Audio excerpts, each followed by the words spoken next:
السلام عليكم ورحمة الله وبركاته. الحمد لله رب العالمين والعاقبة للمتقين، والصلاة والسلام على أشرف الأنبياء والمرسلين نبينا محمد وعلى آله وصحبه أجمعين ومن تبعهم بإحسان إلى يوم الدين. أما بعد، فقال الله عز وجل: أعوذ بالله من الشيطان الرجيم: ووصى بها إبراهيم بنيه ويعقوب يا بني إن الله اصطفى لكم الدين فلا تموتن إلا وأنتم مسلمون۔ سورة البقرہ کی آیت نمبر 132 ابھی آپ کے سامنے تلاوت کی گئی ہے۔ اللہ تبارک و تعالیٰ فرماتا ہے: وَوَصَّى بِهَا إِبْرَاهِيمُ بَنِيهِ وَيَعْقُوب، کہ ابراہیم علیہ السلام نے اپنے بیٹے اور یعقوب علیہ السلام نے اپنی اولاد کو وصیت کی، یعنی جو وصیت ابراہیم علیہ السلام نے کی تھی وہی وصیت یعقوب علیہ السلام نے بھی کی تھی اپنی اولاد سے۔ وصیت کیا تھی؟ یا بنی ان اللہ اصطفى لکم الدین، اے میرے بیٹے، اے میری اولاد، اے میرے بچوں،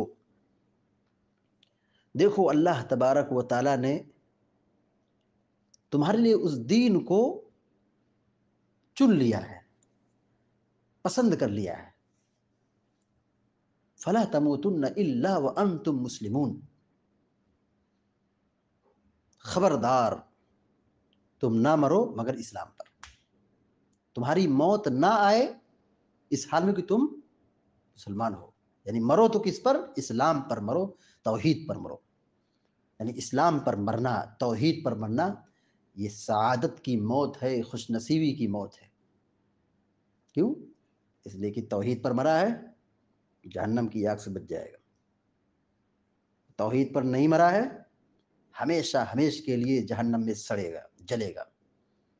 جنت کا مستحق وہ ہوگا جو اسلام لے کر کے اللہ تبارک و تعالیٰ کے پاس آئے، توحید کی نعمت کے ساتھ اللہ کی جناب میں حاضر ہو، ایسا آدمی خوش نصیب ہوگا اور آخرت میں جنت الفردوس کا، جنت کا مستحق ہوگا۔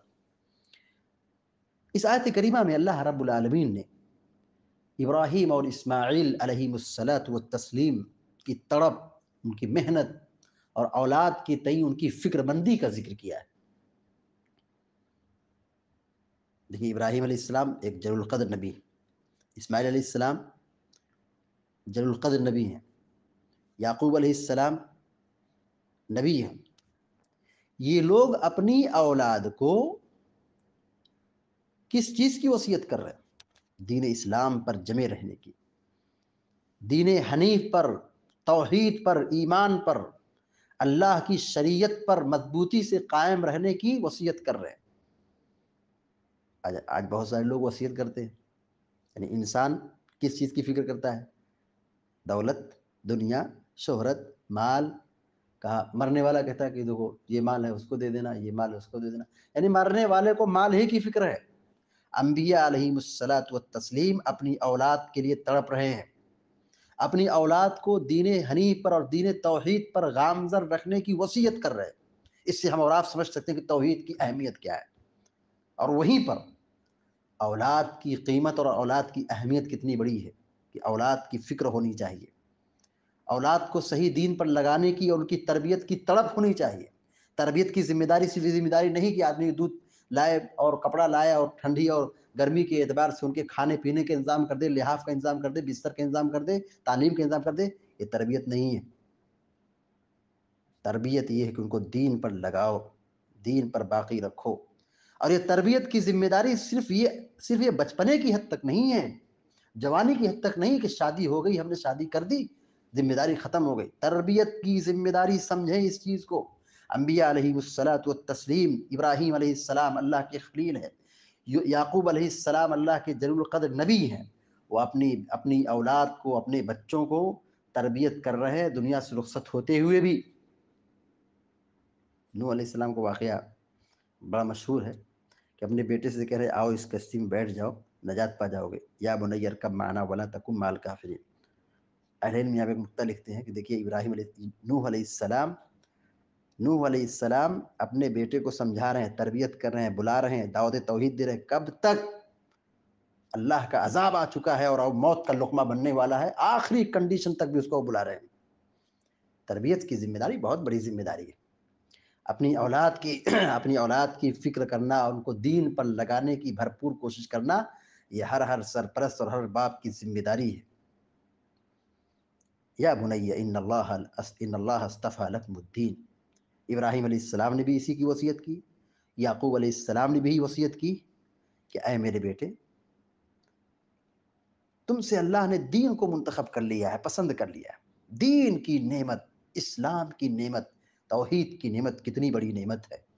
ذرا ایک لمحہ کے لیے سوچئے کہ اللہ تعالیٰ نے ہمیں اسلام اور ایمان کی جو توفیق دی ہے، توحید کی دولت عطا کی ہے، اگر یہ نعمت نہ ملتی، ہم بھی جا کے کسی بت کے سامنے جھکتے، شرک کرتے، کفر کرتے، نعوذ باللہ اللہ تعالیٰ کو گالی دیتے، اس کا انکار کرتے، پھر انجام کیا ہوتا؟ کیا انجام ہوتا؟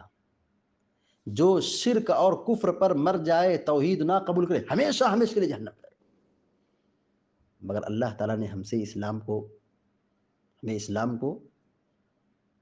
اسلام کی نعمت سے مالا مال کیا ہے، اسلام کی دولت سے سرفراز کیا ہے۔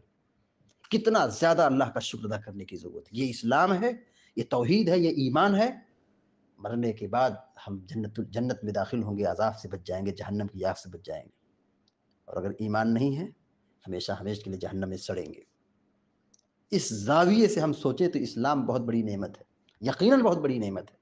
اور ابراہیم علیہ السلام اور اسحاق علیہ السلام نے اپنی اولاد کو یہی نصیحت کی، یہی تعلیم دی کہ اسی دین پر جمے رہنا، دین پر استقامت اختیار کرنا، توحید پر ڈٹے رہنا۔ شیخ سعدی رحمۃ اللہ علیہ اپنی تفسیر میں بیان کرتے ہیں، یا بنی ان اللہ اصطفیٰ لکم الدین فلا تموتن الا وانتم مسلمون۔ بہت پیارا نقطہ لکھتے ہیں، کہتے ہیں کہ توحید پر، اللہ کے دین پر مضبوطی سے قائم رہو، فقوموا به واتصفوا بشرائعه وانصبغوا باخلاقه حتى تستمروا على ذلك فلا ياتيكم الموت الا وانتم عليه۔ کہ اللہ کی شریعت پر، اللہ کے دین پر، اللہ کی توحید پر مضبوطی سے قائم رہو، اس کی شریعت کو اپنی زندگی میں نافذ کرو، لاگو کرو، اور دین اور شریعت کے اخلاق کو قبول کرو، اس میں ڈوب جاؤ۔ یہ سلسلہ برقرار رہے، دین پر استقامت کا سلسلہ برقرار رہے، یہاں تک کہ موت آئے تو آدمی اسی توحید پر ہو۔ اس کے آگے کہتے ہیں لِأَنَّ مَنْ عَاشَ عَلَى شَيْءٍ مَاتَ عَلَيْهِ، لِأَمَّا مَنْ عَاشَ عَلَى شَيْءٍ مَاتَ عَلَيْهِ، اس لیے کہ آدمی جس پر زندگی گزارتا ہے، جو کام کرتا ہے، جس کام میں وہ لگا رہتا ہے، اسی پر اس کی موت ہوتی ہے۔ وَمَنْ مَاتَ عَلَى شَيْءٍ بُعِثَ عَلَيْهِ، اور جو جس حالت پہ مرے گا، اسی حالت پر اس کو اٹھایا جائے گا، اسی پر حساب و کتاب ہوگا۔ انما الاعمال بالخواتیم، اعمال کا دار و مدار خاتمے پر ہے۔ جیسا آدمی کی جس حالت پر آدمی کی موت ہوگی، اسی کے مطابق اس کا فیصلہ ہوگا قیامت کے دن۔ یعنی آدمی جو زندگی بھر کرتا ہے وہی مرتے وقت بھی کرتا ہے۔ نیک ہے، نیکی پر مرے گا، توحید ہے، توحید پر مرے گا۔ اور اگر آدمی برائی کر رہا ہے، نافرمانی کر رہا ہے، تو برائی کی حالت میں اگر وہ مر گیا تو سوچیے کیا حشر ہوگا، کون سا چہرہ لے کر کے اللہ رب العالمین کے پاس جائے گا۔ تو اس چیز کو سمجھنے کی ضرورت ہے کہ خاتمہ اچھا ہونا چاہیے، حسن خاتمہ۔ فلا تموتن الا وانتم مسلمون، تم نہ مرو مگر اسلام پر۔ خاتمہ بالخیر ہونا چاہیے، توحید پر ہونا چاہیے، ایمان پر ہونا چاہیے۔